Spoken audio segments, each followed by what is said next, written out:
Magandang umaga po sa bawat isa. At maraming salamat po sa pagkakataong makabalik dito. No? Matagal ko hong hindi nakita. Sa hindi po nakakaalam, ako po yung makasaysayang huling pastor na nagsalita doon sa luma. So anyway, we praise the Lord for today.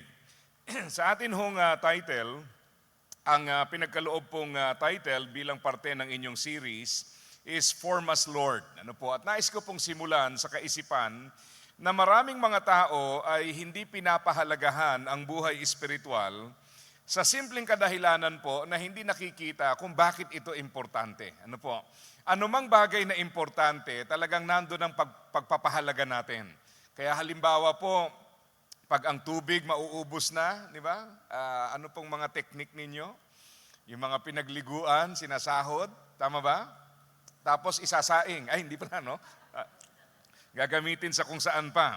So in other words, pag ang isang bagay po ay inaari nating mahalaga, yan po talaga pinaglalaanan natin. But sadly, marami pong mga tao, hindi nila nakikita ang importansya ng spiritual life. Masyado tayong nasanay na ang blessing is in the form of material, financial, physical, at na hindi natin nakikita bakit importante ang spiritual life. Ngayon, sa Bible, ang binibigyang diin ay ang katotohanan na ang spiritual life ay importante. Yan po ang pundasyon ng lahat ng bagay. Bakit ka magpapahalaga sa kalusugan? Again, because of your relationship with God. Now, dito po sa ating pag-aaral, makikita natin from the book of Galatians, no? Tingnan po natin, bigyan ko lang kayo ng konting background. Ang Galatians po ay nasulat para ipaunawa sa atin na ang kaligtasan ay bukod tanging sa pamamagitan ng ating Panginoong Hesus lamang. Hindi po yan sa pamamagitan ng gawa, yan po ay sa biyaya ni Hesus. Hindi po yan sa pamamagitan ng gawa, dadagdagan po ng pananampalataya, kundi purely through the works of Jesus Christ. Kaya sinasabi nga sa Galatians 2:21, ang sinasaad po sa atin doon ay kung kaya naman pala nating maligtas sa pamamagitan ng ating mabuting gawa, ano pang pangangailangan kay Kristo? Na ipinadala si Kristo, nangangahulugan po na hindi natin kayang iligtas ang ating sarili. Subalit, ang pinapaliwanag sa atin sa Galatia ay hindi lang po ang kaligtasan, kundi paanong mamumuhay bilang isang Kristiyano. Okay? Bigyan ko ho kayo ng ilustrasyon sa ating panimula. Kung kayo po ay naka-attend na ng kasal, siguro naman, ano po, puro reception lang.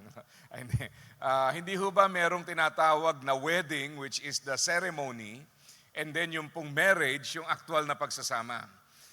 Nung nakaraang Disyembre po hanggang next week ay sunod-sunod po ang kasal. Ano po? Nung Disyembre, 2 po ang kinasal ko. Yung isa special kasi nag-abay ako. Kalain nyo, no? Nag-aabay pa sa ganitong edad, no? Ring bearer sana gusto ko, kaya lang hindi na talaga pumayag. Next week naman, ninong naman ako. So, sari-sari na hong role. Ngayon, kaya ko po sinasabi yan dahil sa lahat ng mga napuntahan kong kasal, alam nyo po, napakaganda talaga yung mga panata, pangako sa isa't isa pag kinakasal. Pagka bagong kasal, kakakasal pa lang, ikakasal pa lang, iba ho ang pagmamahalan. Napansin nyo ba yon? Yung isang kinasal ko po, ang ganda ng kanilang venue, may staircase po sila ng ganyan, tapos nandito po yung lalaki sa tabi ko at habang umiikot po ng paglalakad, bawat ikot, nagkakatinginan, alam niyo ho, ang lagkit ng tinginan, no? Pag kinakasal. Pero pag matagal ng kasal, nanlilisik na. Para bang kukuha ka lang naman ng balat ng lechon, parang galit agad, no? Bakit kaya, no? So anyway, kaya ko po nasabi yan kasi pag tayo po ay nandun na sa aktual na pagsasama in a relationship, alam natin it's a constant adjustment. Tama po? Ibig sabihin may mga times na masaya ito dahil madali, pero may mga times na talagang may mga adjustment. And I would say, yan po ang larawan ng isang Christian life. And for us to have a victorious Christian life, tandaan natin, it's a journey of faith. Isang paglalakbay po ito.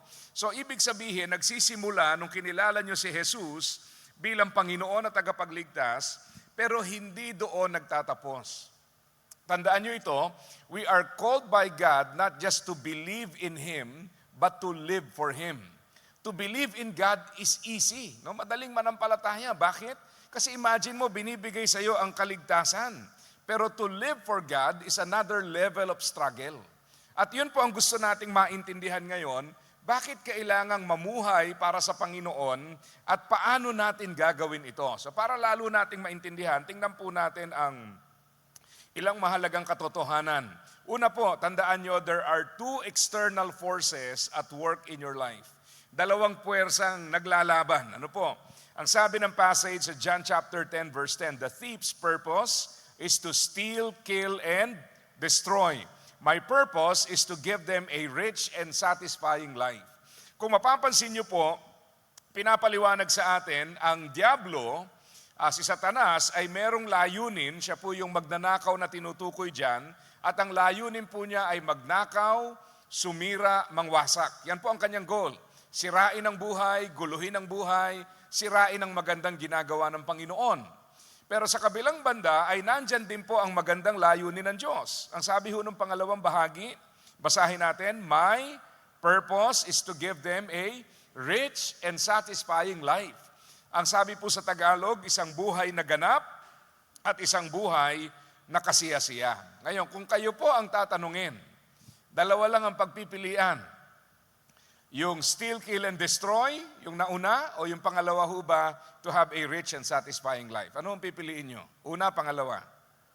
O syempre, no, pag may pumili ng una, baka, di ba, magtataka naman tayo, ba't gusto mo yun? Di ba? So obviously, kung tayo po ang tatanungin, at marahil kung kayo po ay lalabas at kakausapin yung mga taong, kahit na yung mga taong walang pagkilala sa Diyos, at papipiliin nyo kung ano gusto, kahit hindi siya naniniwala sa Diyos, wala namang pipili nung steal, kill, and destroy. Ang pipiliin palagi is a rich and satisfying life. Ngayon, it brings us to the question, and dun sa passage natin, bakit sa kabila ng ito pala ang obvious na pipiliin, bakit hindi natin mapili ng ganun kadali? Bakit ang tao nag-struggle pa rin? Bakit sa kabila ng alam naman natin kung ano yung maganda, alam naman natin kung ano yung mainam, bakit ang tao hindi mapili yung mainam? Di ba? Papaisip ka eh. Bakit hindi mapili ng tao? Madalas, pag lumalapit po tayo sa Diyos, humihiling tayo ng pagpapala, pero tandaan niyo po, merong dalawang uri ng pagpapala. No? Una ay external. Pakisabi nga, external blessings. Yan. Kung ano yung binibigay ng Diyos. Pera, binibigyan tayo ng pamilya, relasyon, kalusugan. These are blessings from God. Yung pangalawa po ay internal blessing. Pakisabi nga, internal blessing. Yung internal blessing, ano yung dinedevelop ng Panginoon sa ating buhay? Bakit po mahalaga ito? Ang pera po ba ay mahalaga? Pero ang problema, ang pera, bagamat mahalaga at pwedeng magpaayos ng buhay, ang pera din po pwedeng sumira ng buhay. Tama ba? Maraming tao nasira ang buhay. Kaya nga sa Proverbs chapter 30, 7-9, ang sabi niya, Lord, give me two things before I die. Dalawang bagay ang ibigay mo sa akin. Una, help me not to tell a lie. So that's basic. Yung pangalawa, interesting. Ang sabi ho doon ng sumulat ng Proverbs, give me neither poverty nor riches. Huwag mo kong pahirapin, huwag mo kong payamanin. May nanalangin na po rito na huwag maghirap. Siguro lahat tayo. May nanalangin ba rito huwag yumaman? Parang hindi mo maisip, no? Di ba, minsan pag may nagpe-pray o nag-amen tayo, di ba? Lord, pagpalain nyo kami. Tayo naman, amen. Pag sinabi niya, Lord, okay, huwag mo kaming payamanin. Nako, paano ka mag-amen doon? Siya lang yun, Lord. Okay. Ang hirap intindihin, ano? Pero tingnan niyo po kung bakit sinabi yun. Nasabi ron, for if I become rich, I may forget the Lord and say, who is the Lord? If I become poor, I may steal and thus cause shame to God's holy name. Kaya sabi niya, give me just enough. So, dalawa yung threat. Kayamanan, kahirapan. Pag naghirap ako, baka makagawa ako ng masama. Pag mayaman ako, baka makalimutan kita. Now, gusto ko pong linawin sa inyo, hindi ho masamang yumaman. Dahil kung masama ho yan, lahat ng kayamanan nyo, ibigay nyo na lang sa akin, ako na lang mag-sacrifice. No. Hindi na kayo mahirapan. No. Pero hindi sinasabing masama ang yumaman. Ang sinasabi lang niya, give me what is according to my capacity. Kaya yung sinabing enough doon, hindi po ibig sabihin may isang set ka ng damit, enough na yon. Ang ibig sabihin ng enough, yung bang kaya mong i-manage kung ano yung binibigay ng Panginoon. Naintindihan po natin? Halimbawa po, may tindahan ka. Ang laman ng tindahan mo ay 5 candy. Yun lang ang tinda mo. No? Dapat magsara na yun. No? Ngayon, sa 5 candy na tinda mo, stress na stress ka na. Di ba? Ano ba yan? Ang hirap mag-inventaryo. Okay? 5 na, hindi mo pa ma-inventaryo, no? Siguro may mga apo ka, nakain ng kain ng paninda mo. Okay? Ngayon, 5 na lang, hindi ka na, nahirapan ka na. Ngayon, ang tawag dyan, you are too stressed to be blessed. Naintindihan? Pero pag tinaas mo yung capacity mo, baliwala yung 5. So pagka sa 5 pa lang na-stress ka na at nanalangin ka kay Lord, Lord, pagpalain mo ko. Sa palagay nyo, anong gagawin ni Lord? I-increase ba niya yon? O gagawin niyang 4 na lang o 3? Hindi niya increase yon. Bakit? Kasi ang problema, yung kapasidad mo, hindi umaangkop dun sa ibinibigay sa iyo. So ang solution doon, when you say enough, increase your capacity so that you will be ready for more. Tama? Increase your capacity so that you will be ready for more. Ang isang illustration nga diyan, yung aming anak, in-enroll namin sa Kumon. Alam niyo yung Kumon? Dami ng kung ano-ano ngayon, ano? Dati common sense lang tayo, ayos na, no? Ngayon yung mga ganun pa. So, pinaliwanag sa amin, sabi nila, during the orientation, matagal na po ito, sabi sa amin, magsisimula ho tayong madali, hihirap, dadali, hihirap. So, hindi natin maintindihan. Ngayon, nung in-explain niya, sabi niya, kaya po madali, kasi ito yung anak nyo, ito yung capacity, magsisimula tayo sa basic. So, kaya madali lahat. Ngayon, iaakyat natin yung lesson katapat ng capacity ng inyong anak. Diyan na po hihirap. Okay. So, sabi niya, pero nandito ho kami para tulungan yung anak nyo na umangat yung capacity. Okay? Pag umangat yung capacity niya, ito yung lesson, dadali na naman po. Itataas na naman natin yung lesson. Tapos, pag umabot na naman yan, magiging mahirap. Kaya itataas na naman natin yung capacity ng inyong anak. Naintindihan niyo po? It becomes easy, hindi po dahil ibinababa ang kalidad, it becomes easy dahil inaangat ka ng Panginoon sa iyong kakayahan. Kaya tingnan po natin bakit kailangan. So sabi natin, 2 external forces, yung thief at saka po ang Panginoon. Pangalawa, tingnan natin, there are 2 internal forces at work in your life. Ito po yung sa passage natin, Galatians 5:17. Ang sabi po dyan, the sinful nature, what? Wants to do evil, which is just the opposite of what the Spirit wants. And the Spirit gives us desires that are the opposite of what the sinful nature desires. These 2 forces are constantly fighting each other, so you are not free to carry out your good intentions. Ang sinasabi ho ng passage na ito, ang problem natin, meron tayong desires. Pakisabi nga, desires. Pag gumagawa kayo ng desisyon, akala natin ang desisyon dito nabubuo. Tama? Iniisip. O kaya sa iba, puso. Di ba? Kung anong gusto mo. Sabi nila. Pero ang reality, meron pong pangatlong factor at napakamakapangyarihan. Ano po yun? Yung desire po natin. Kahit natingnan nyo ho, kahit alam nyo yung tama, bakit nagkakasala pa rin? Minsan kahit gusto mo yung tama, bakit nakakagawa pa rin ng mali? Sapagkat ang sabi ho ng passage na ito, meron tayong sinful nature. So ang isang tao, biyayaan mo ng pera, pag meron siyang sinful struggles, anong gagawin niya sa pera? Pwedeng ikasira ng kanyang buhay. Tama po ba? Papunta ho rito, nakita ko yung ilang billboard dun sa Skyway, ilang billboard po ng yung online gaming. No, meron pa palang konti. No? So nakita ko po yan. Alam nyo kung may struggle ka sa gambling, anong tingin mo sa pera? Pangtaya. Tama ho ba? Pangtaya. Meron ako isang kausap na talagang grabe. No? Every time na magkapera ang nasa isip, pangtaya. So paano mo ibe-bless yung ganung uri ng tao? Bigyan mo ng pera, sisirain ang buhay dahil meron siyang struggle. Tingnan niyo po, punta tayo sa passage natin. Ang sabi ho rito, so I say, let the Holy Spirit guide your lives. Galatians 5:16. Then you won't be doing what your sinful nature craves. Ang bigat niyan, ano? Hayaan daw natin na ang banal na Espiritu ang gumabay sa atin para hindi tayo bumigay doon sa sinful nature natin. Kagaya po ng sinabi natin sa verse 17 na binasa ko na kanina, maliwanag pong pinapakita dyan yung sinful nature na nasa saloobin po natin, gusto niyan ang kasalanan. Gusto niyang gumawa ng mali. Gusto niya ng immoralidad. Gusto po niyang lumihis sa magandang plano ng Diyos. Kaya ang ibig sabihin po niyan, ang taong nagkakasala, sinisira ang kanyang buhay, nasisira ang kanyang buhay, nag-e-enjoy siya habang sinisira niya ang kanyang buhay. Yan ang problem eh. Meron tayong desire. Gawin nating simple para hindi tayo matulala, kasi parang natulala na tayo. Masarap po ba ang lechon, crispy pata? Nagutom na kayo, no? Bawal sa almusal yun. Masarap yan, di ba? Pero, mabuti ba sa katawan? No? Kung kumakain din, no? Pero pag nasa pilahan ng lechon na sa una, alam mo yung dagdagan mo ng balat. Pare-parehas naman tayo dyan. Pero kaya ko po sinasabi yan, minsan, alam mo naman no? Alam mo namang bawal sa akin to, di ba?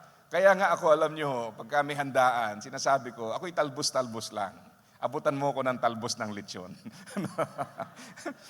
May talbos ba yun? Ako talbos-talbos lang. So anyway, kaya ko po sinasabi yan, yung bang alam ng isip, teka lang, baka madelikado ko rito. Pero wala pag talagang gusto mo, anong sasabihin mo? Bukas na lang mag-diet. Kaso lang yung inuwi mong kunwari para sa aso, initin mo para bukas. Di ba? Kakainin mo na naman. So ayun na naman. So ang ibig sabihin po, alam ng isip Hindi makakabuti. Pero kaya lang dahil meron tayong desire, madali tayong bumigay. Naintindihan niyo po?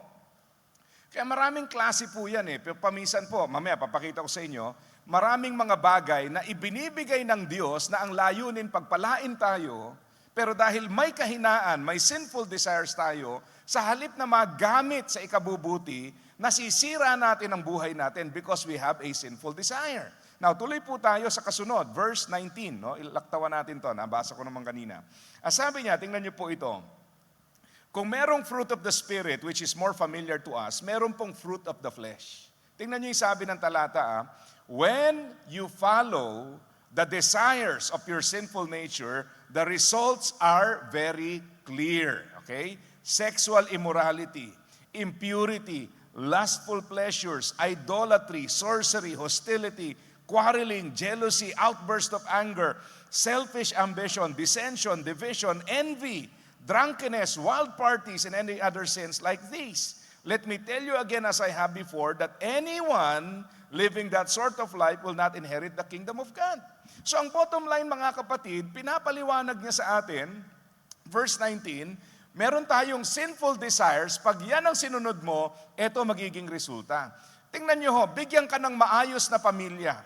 But when you follow the desires of the sinful nature, ano po yung mga bagay na nakalista dyan? Masisira sa pamilya. Bigyan ka ng Panginoon ng pera. Pera pwedeng maghamit sa ikabubuti. Ang nasa isip ba ng Diyos, pag binigyan tayo ng pera, anak, bibigyan kita ng pera para sirain mo ang buhay mo? Hindi po. Ang layunin ng Panginoon, pinagpala ka ng pamilya, kalusugan, pera, at kung ano-ano pang mga pagpapala to enrich your life so that you can serve Him more. Pero dahil may sinful nature po tayo, anong tendency? Lahat ng mga biyayang to, saan natin ginagamit? Sa mga bagay na mali. Naintindihan po? So kung akala nyo pera lagi ang solusyon, maniwala ho kayo, pag kayo ho ay merong bisyo at hindi nyo kayang ma-overcome, pag tumanggap kayo ng pera, ang pera gagamitin nyo sa bisyo. Pag kayo po ay sugarol, nakatanggap kayo ng pera, sisirain ng pera ang buhay nyo. Pero gusto ko linawin sa inyo na hindi nagbibigay ng biyaya ang Diyos para sirain ang buhay natin. Amen? Maliwanag po yan. Kaya lang, dahil sa kahinaang spiritual, ang tendency, gamitin sa mali ang ibinibigay ng Diyos. Kaya ito po, itong slide na ito, gusto kong maunawaan nyo, yan ay larawan ng isang buhay na hindi kayang pagpalain. Hindi kayang pagpalain. Kasi kahit anong ibigay mo, gagamitin sa mali. Kaya kahit anong pagpapala ibuhos mo, gagamitin sa mali. Bakit po? Because of the sinful nature. Naintindihan nyo kung bakit mahalaga yung spiritual life? Minsan namimigay kami ng tracts, yung gospel.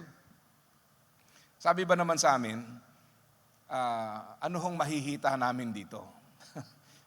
Ano bang mahihita? Ano daw mapapala nila? doon sa aming binibigay. Kasi hindi nila naintindihan eh. Ang sa isip nila, ang mahalaga lang pera, pera, pera. Pero pag binigyan mo ng pera, ano kayang gagawin? Di ba, minsan naawa ka doon sa naglilimos, hihingi ng pera. Pagbigay mo ng pera, kung saan-saan naman dadalhin pa minsan. Hindi lahat, pero mapapansin mo, may mga ganon. So ang bottom line, mga kapatid, hanggat hindi mo napagtatagumpayan to, kahit buhusan ka ng maraming pagpapala, gagawin mo ang hindi tama because of the sinful desires. So, punta tayo sa next slide.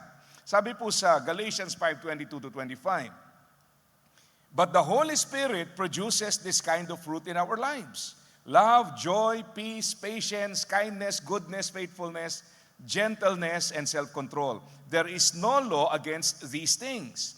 Those who belong to Jesus Christ have nailed the passions and desires of their sinful nature to His cross and crucified Him there.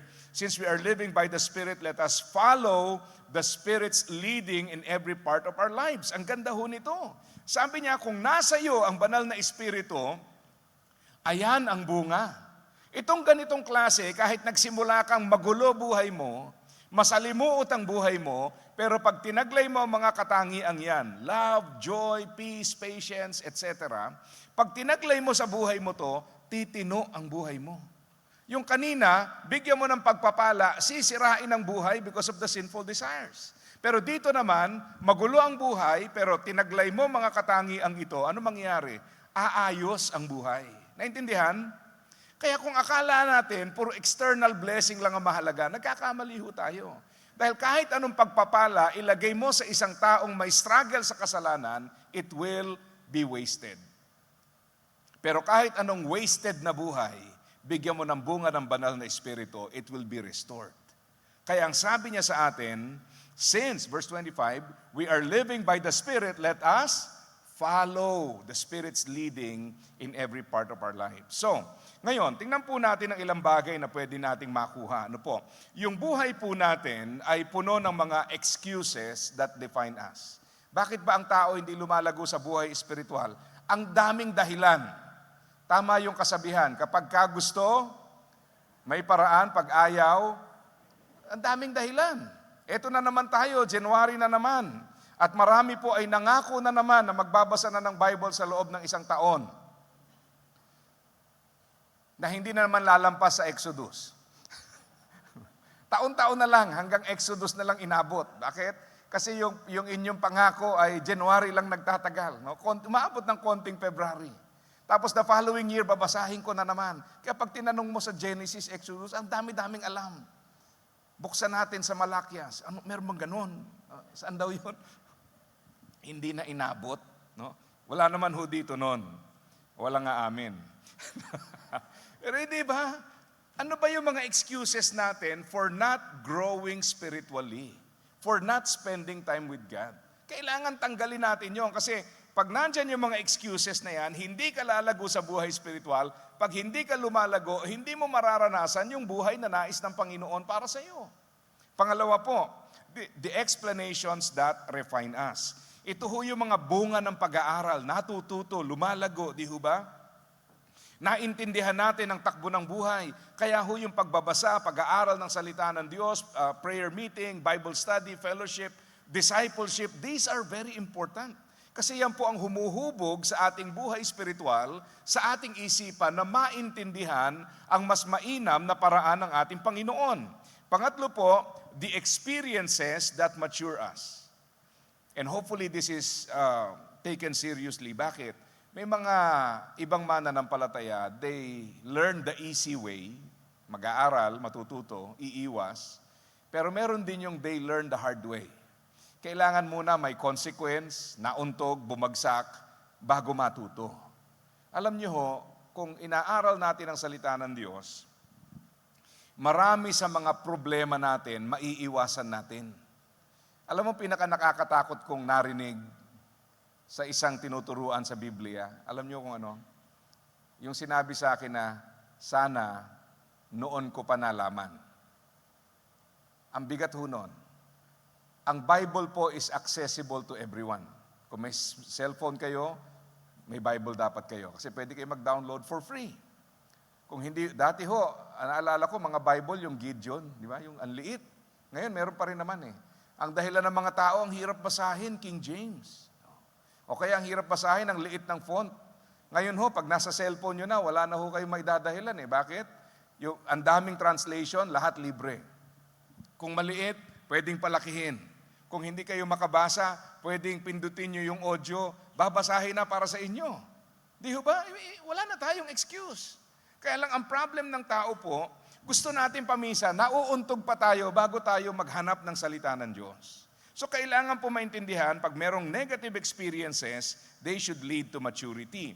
So para magkaroon ng ganitong maturity, we need alignment with God in 3 areas. No? 3. Una po is vision. Pakibasa po yung tanong, what is God's purpose? Kailangan po maintindihan natin, when you talk about vision, it's all about the future. Ano po yung nakikita ng Panginoon na trajectory ng buhay natin? Ano yung dulo nito? Ano yung gustong mangyari ng Panginoon sa dulo? Kaya po napakagandang magbasa ng Bible. In fact, may sinabi nga dun sa aklat ng Ecclesiastes, chapter 7, verse 2, if I remember correctly. Ang sabi ron, mas mainam na pumunta sa lamay kaysa sa mga selebrasyon. Grabe, no? Mapaisip kayo, bakit mas mainam daw sa lamay kaysa selebrasyon? Minsan di mo na rin malaman kung ano yung lamay, ano yung selebrasyon. Ano? Kasi parehas may pagkain. No? Yung anak ko, sinama ko sa isang lamay kasi speaker ako eh. Yung maliit na anak ko. Neka, sumama ka para makita mo, ma-experience mo. Abay, pagdating ho doon, eto na. Ito na yung anak ko. Ay, hindi pala. Gaabot lang pala. Ang nangyari po, nakakita niya yung mga candy sa likod. Kinabukasan, Daddy, babalik ba tayo doon? Sabi ko, anak, lamay yun. Okay. Nakakala niya party, no? May mga candy doon sa likod, may mga mani-mani. Natuwa yung anak ko masyado. Kaya ko po sinasabi yan, kasi nung sinabi ni Solomon na mas mainam pumunta sa lamay, ang sinasabi niya, because you will be conscious of the reality of death. Na may hangganan to. Kaya minsan magandang tanungin yung mga tao di ba? Sa tinatakbo ng buhay mo ngayon, sa sitwasyon mo ngayon, anong dulo niyan? Minsan gusto kong tanungin yung mga tambay. No? Minsan sa amin maraming tambay. Yung katatambay, sa sobrang tagal na tumatambay doon, pwede mo nang gawing landmark. Saan papunta sa inyo, pastor? Pag nakita mo yung tatlong nagkikwentuhan, kumaliwa ka. Kasi laging nandun. May mga ganun no? Yung mga tambay. Minsan gusto mong tanungin kung itutuloy nyo yung ganyan, anong dulo niyan? So, vision is understanding that we not just live for the moment, merong dulo lahat ito. So we have to align with God's purpose. Bakit ka nilagay sa mundong ito? May layunin at dapat ma-achieve yun. Ngayon, wag niyo hong paniniwalaan yung sinasabi na pagka merong namatay, palaging sinasabi, natapos na niya ang kanyang, ano sinasabi? Misyon. Tama ba? Naririnig niyo yun? Hindi totoo yun. Bakit? Abay, wag nating tapusin para hindi tayo kunin. Pag ginalingan mo, kukunin ka pa. Okay. Di ba? Wag nating tapusin para hindi pa tayo kunin. Marami hong namamatay kahit hindi alam yung misyon at hindi nagawa ang misyon. Amen? So it's not true. And we should not say na natapos na niya ang misyon. Hindi, ano ba yung misyon niya? Mag-addict kaya namatay. Okay. Natapos na niya yung misyon. Wala nga kaalam-alam sa misyon niya.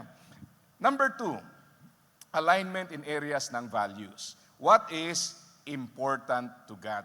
So kung gusto po nating marating yung vision, yung nais ng Panginoon sa dulo, kailangan po every day we align in the areas of values. Ano yung values ng Panginoon na dapat tayo mag-align doon, tumugma doon. So ano ba yung mahalaga sa Diyos? Kasi ang tao po sa panahon natin ngayon, kagaya ng aking nasabi, kung ano yung importante, yun ang napapabayaan. Yung hindi importante, doon tayo maraming panahon. So kailangan ma-realize natin what is important to God and focus your life on what is important to God. That way we grow spiritually. Pangatlo, vigor o yung lakas. Where should I focus my energy? Alam nyo, yung tatlong area na yan, pagka na-overcome natin yan, dyan po magtatagumpay yung tinatawag na spiritual formation. lalago, mababago, we will be transformed. Vision, you know God's purpose. Values, you focus on what is important to God. Vigor, o yung lakas natin, we pour our energy on what matters to God. Grabe yun. Nung nakaraan po, January 2 to 8, meron akong konting adventure na ginawa. Tinapos ko yung Philippine Loop. No? Nagmumotor po kasi ako eh.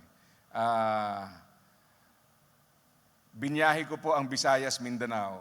Solo, nakamotor. No? So, 7 araw po yun na walang humpay na pagmumotor. Ngayon, ang misis ko po, biniyayaan ako ng misis na, sabi niya, okay lang yan, magmotor ka, basta huwag ka na lang babalik. No? Mabait, no?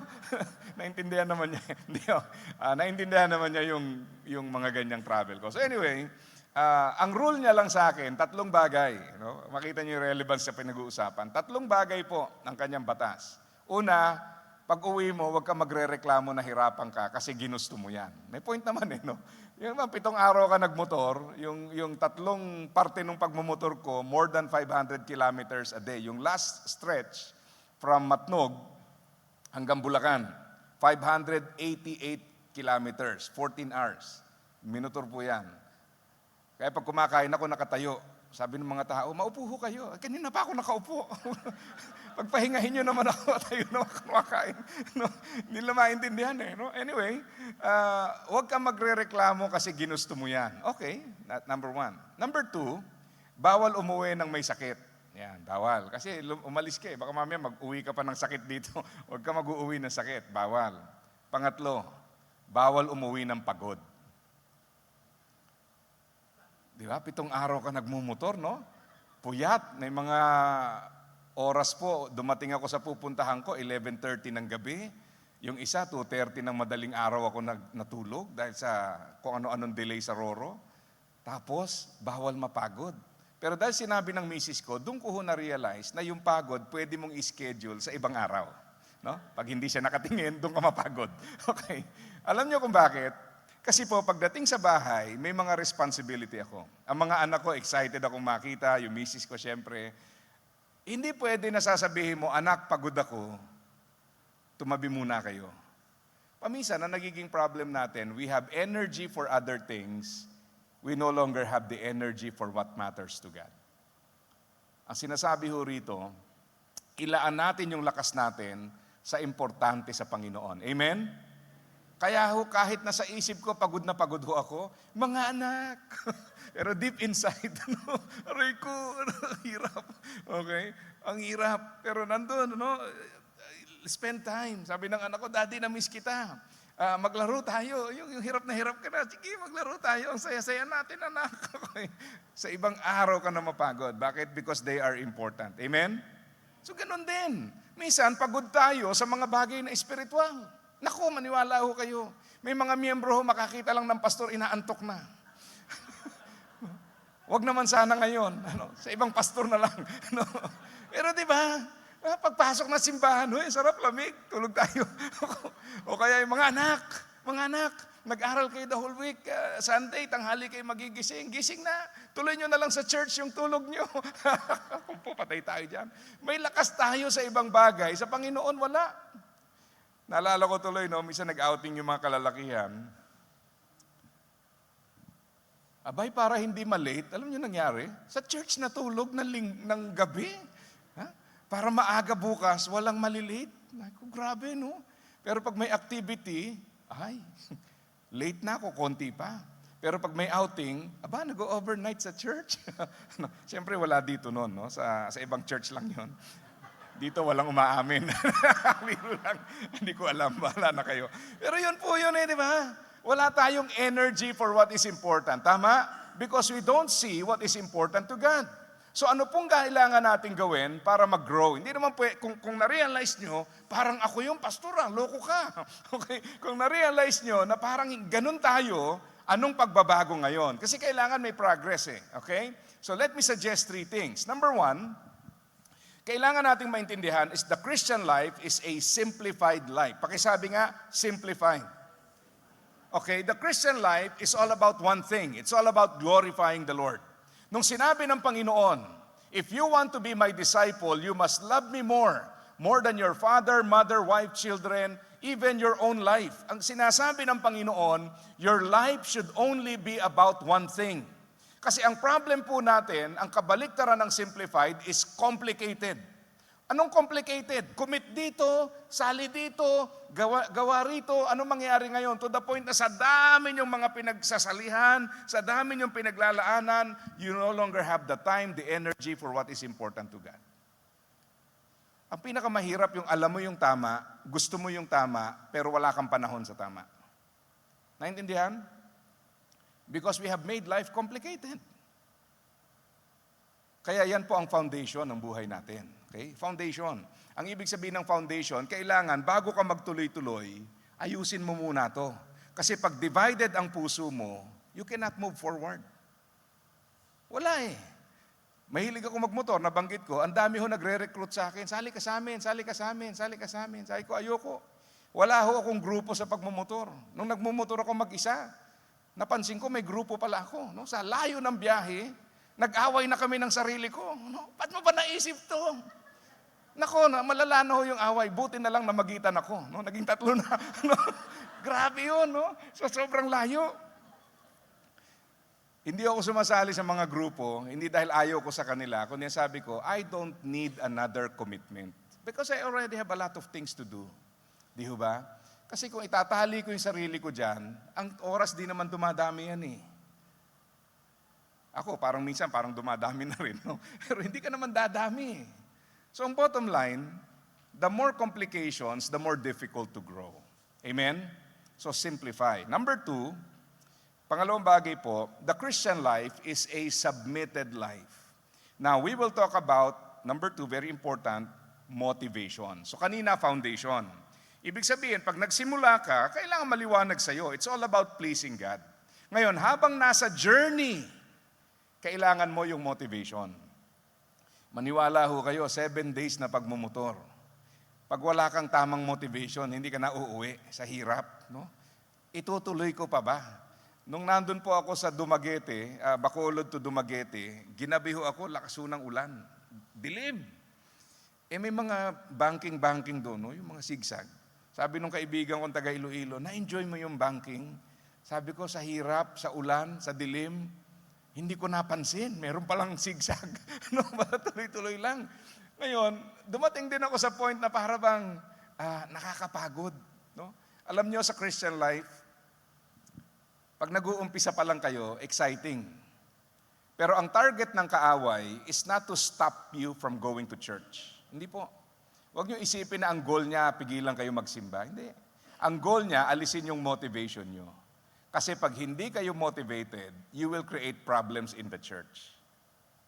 Sabi ng kaaway, magsimba ka, total kampo naman kita. Aray, grabe, no? Oo, pag nagsimba ka na, dala mo lahat ng sama ng loob, lahat ng galit mo, lahat ng tampo mo, marami ka pang idadamay dyan, manghahawa ka. Kaya wag niyo pong isipin na ang goal niya, pigilan kayo. Sabi niya, hindi, magsimba ka. Dalin mo lahat ng tampo, galit, sama ng loob. Dalin mo lahat yan para lahat sila masira na rin ang buhay espiritual. Sabi niya, total kampo naman kita. Sabihin ko sana sa inyo, sabihin niyo sa katabi niyo, wag siya maging kampon. Wag na lang, no? Wag na lang. Pero what is motivation? Sabi po rito, all athletes are disciplined. Yan ang key, discipline. No, in their training. Bakit? Sabi diyan, they do it to win a prize that will fade away, but we do it for an eternal prize. So ang ibig sabihin po nito mga kapatid, kailangan wag mawala yung focus mo sa motivation mo na yon. We're doing it for God. Amen? Kasi habang nagpapatuloy kayo sa Christian life, maniwala kayo, ako po'y magtatatlong dekada ng pastor, no? Ganun nakatanda. Ngayon, kaya ko sinasabi ito dahil paminsan may mga naririnig po ako, bakit hindi ka na nagsisimba, nagtampo kay ganito, bakit di ka na nagsisimpa, sumama ang loob kay ganito?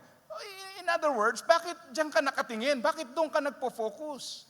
Ang focus mo dapat sa Panginoon. He should be your motivation. Loving Him should be your motivation. Amen? Wala eh. Paminsan, si ano kasi, si ganyan kasi, pastor pa naman, elder pa naman, deacon pa naman. Nako, asan ang motivation? Hindi ka naman tinawag para sila yung sambahin mo. Tama ba? Lahat tayo works in progress. Pag may kausap ako na laging natitisod, no? Isa lang ibig sabihin nun, siya na may problema. Tama? So kinakailangan ma-realize po natin, isa sa layunin natin is to remain focused on our real motivation. And what is the motivation? The eternal prize. To glorify God, to please God, to love God. Amen? Motivation. Pangatlo po, the Christian life is a sanctified life. Sanctified. Yung sanctified is a very good word. Yan po ay similar sa word na holy o banal. Ang ibig sabihin po niyan, dalawang bagay, to separate, humiwalay, and to set apart. Humiwalay, maglaan. And this now sets the direction. Ang marapat po sa Christian life natin, take note, if you're following this, kinakailangan po, habang tumatagal, merong progress. Ano yung sabi ng verse? So I run with purpose in every step. Bawat hakbang, bawat gagawin, merong layunin. Merong paghiwalay o pag-alis ng mga bagay na hindi tama at merong paglalaan sa mga bagay na tama at marapat. So kailangan constantly may inaalis tayo. Halimbawa, ngayong taon, alam nyo ba kung bakit kung tawagin po natin ay New Year's resolution, alam nyo ba kung bakit hindi natutupad ang karamihan dyan? Kasi ang dami nating ginugusto, gagawin ko ito. Mula ngayon, magja-jogging na ako araw-araw. Mula ngayon, ganito ang gagawin ko. Ang problema, ang dami mong gustong gawin, wala ka namang tinatanggal. So magja-jogging ako, pero wala akong time. Jogging tayo bukas. Tapos susunod, tinanghali ako, Sabi niya, naku, ako rin. Patay tayo dyan. Bakit po? Ang problema kasi, ang dami nating gustong gawin, wala tayong tinatanggal. Kailangan may tanggalin tayong mga bagay na nakakasagabal para magawa natin yung dapat gawin. Yan ang essence ng sanctification. I run with purpose in every step. There is a separation from things that are not pleasing to God, and there is a setting apart for the things that pleases God. Amen? So yan ang Christian life. Dapat habang tumatagal, lalong dumadali. Kaya sabi niya sa verse 27, I discipline my body like an athlete. Tingnan niyo po, basahin natin yung karugtong. Training it to do what it should. Wow! Training it to do what it should. Para magawa nito yung dapat nitong gawin. Kasi hindi ho pwedeng puro isip lang. Kaya, hindi. Kailangan may pagsasanay para magawa yung dapat. Naalala ko ho yung mga kaibigan ko nung matapos ko yung Philippine Loop. 10 araw buong Pilipinas, no? Yung huli, yung 7 days. Sana all. Sana all. Sabi ko, alam nyo ba, pag nagsana all ka dun sa achievement, magsana all ka din sa paghihirap ko sa preparasyon dyan. Di ba? Kakain ka rin nakatayo. Mag-aaway din kayo ng sarili mo. Dapat magsana all ka rin doon because you cannot have the product unless you go through the process. Hindi pwedeng gusto mo lang yung tagumpay, wala yung hard work. Amen? Yan po yung sinasabi, training it to do what it should. Gusto mong lumago, magamit ka ng Panginoon, may hard work behind. Kilala nyo si Carlos Yulo? Nung araw hindi ko siya kilala eh. Nung nag-gold, doon ko lang nagka-interest. Di naman ako nunod ng gymnastics. Pinanood ko yung laban kasi nga, nanalo daw. Ano daw to? Gymnastics. Tumakbo mula sa sulok, papunta sa kabilang sulok. Sa sobrang bilis ng pangyayari, hindi ko naintindihan paano nagka-gold. Tumakbo, takbo, ikot-ikot gano'n, laglag, tapos diretso. Mamaya gold na. Paano yun? Nakita niyo yung laban niya? Napansin niyo, kailangan pang slow mo para ma-appreciate mo kung gaano karaming ikot, gaano kataas yung talon, kung gaano karaming flip. Kasi pag hindi na slow mo yon, sobrang bilis ng pangyayari. Hindi ko alam kung ilang eksaktong minuto, pero sobrang bilis. Tama? Ganun lang kabilis, maya-maya, ang dami ng sponsor, ang dami ng binigyan ng, 50 million, may bahay, may sasakyan. Parang sabi ko sa anak ko, anak, mali tayo ng pinasok, mag-tumbling-tumbling ka muna dyan. Mukhang nandito ang dapat, no? So anyway, kaya ko po sinasabi yan kasi parang isipin mo, sandali lang yun Nagtatalon lang doon, mamaya kung ano-anong kayamanan ang binigay. But we know that behind the few minutes of performance is a lot of years of sacrifice. Tama? A lot of years of training. Bata pa lang siya, nagte-training na siya eh. So, ganun din sa spiritual life. Huwag niyong isipin na sandali lang ako maglilingkod. Hindi po, because behind every ministry that you do is a lot of days battling spiritually, making sure that you are prepared spiritually, coming to God, praying to God, disciplining yourself. Kaya nga sabi niya, no, I discipline my body, training it to do what it should. Amen? So 3 things to ask God this 2026. Number 1, pray for hunger. Hindi yung hunger na physical, but hunger for God. Lord, sana manabik pa ako sa iyong salita. Gustuhin ko pa ang iyong salita. Bigyan niyo po ako ng hunger. Kasi paminsan tayo mananampalataya, gusto nating lumago, pero 2 verse pa lang binabasa natin, parang pagod na tayo. No? Wow, blessed na ako. Dagdagan niyo, read more, get to know God, spend time with Him. Hunger. Number 2, healing. Very important. Importante yung healing? Yes. Kasi maraming tao kaya hindi lumalago, dala-dala nila lahat ng pain nila sa buhay nila, sama ng loob. Ang naipon mo through the years ay a lot of pain. Gaano kadelikado yan? One time kami pong pamilya, nagbakasyon kami, yung misis ko po tagagawa ng itinerary. May bagyo dito, yung bagyo papuntang Taiwan. Sa Taiwan kami papunta. So binagyo kami, pagdating doon, nandun din yung bagyo, sinamahan kami. No? So ngayon, pagdating namin doon, sabi ko, pag alis, may sapatos akong binili na hindi ko magamit-gamit, pang-ulan yun eh. Yun ang gagamitin ko ron. So dahil hindi ko pa siya nagamit talaga, hindi ko inaakala na mai-injure ako doon sa sapatos. Unang araw pa lang, 16,000 steps. Can you imagine, 16,000? Maling sapatos. So okay lang, hindi ko napansin. Nung natulog na ako, pagising ko kinabukasan, ayan na. Ang sakit ho ng paa ko. Sabi ko sa misis ko, anong itinerary ngayon? So most likely another 16,000 steps. Okay? Araw-araw. Alam niyo ho, saan tayo pupunta? Dito, maganda yung lugar na to. Saan tayo kakain? Dito, masarap yung pagkain dito. Ang daming itinerary. Hindi ko ho ma-enjoy. Bakit? Kasi masakit yung paa ko. Ang ganda ng pupuntahan, ang nasa isip ko, masakit ang paa ko. Pipicture daw at ngingiti pa. Wag na, no? Masakit na pa ako. No? Aakyat daw doon at doon daw kami magpipicture. Ang nasa isip mo lagi, wag na, wag na. Bakit? Masakit ang paa ko.